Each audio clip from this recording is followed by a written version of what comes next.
తెలుగులో super star Mahesh Babu కూతురు చిన్నారి సితార ఇప్పుడు సోషల్ మీడియాలో స్టార్ గా మారింది. మహేష్ బాబుకు ఉన్న క్రేజ్ సితారకు ఉందని అనడంలో సందేహం లేదు.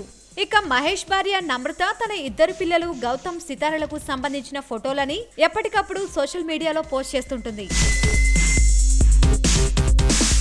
తాజాగా మహేష్ ఇంట క్రిస్మస్ సంబరాలు అప్పుడే స్టార్ట్ అయిపోయినట్లు కనిపిస్తుంది. తన ఇద్దరు పిల్లలు గౌతమ్, సితారలు ఒకే రకమైన క్రిస్మస్ కళ్ళజోడు పెట్టుకున్న ఫోటోను నమ్రత పోస్ట్ చేసింది. అన్నా చెల్లెలిద్దరూ ఒకే రకమైన కళ్ళజోడుతో, ఒకే రకమైన నవ్వులతో భలే ముద్దుగా ఉన్నారు. క్రిస్మస్ కి ఇంకా 4 వారాల సమయం ఉన్నా సంబరాలు మొదలైపోయాయి అంటూ నమ్రత చేసిన పోస్ట్ ఆకట్టుకుంటుంది. సబ్స్క్రైబ్ చేయడం మర్చిపోకండి. వీలైతే లైక్, కుదిరితే కామెంట్ పెట్టండి. ఇలాంటి ఇంట్రెస్టింగ్ బ్రేకింగ్ బిగ్ న్యూస్ మాకు తెలిసిన వెంటనే మీకు తెలియజేస్తాం. మాతో టచ్ లో ఉండండి.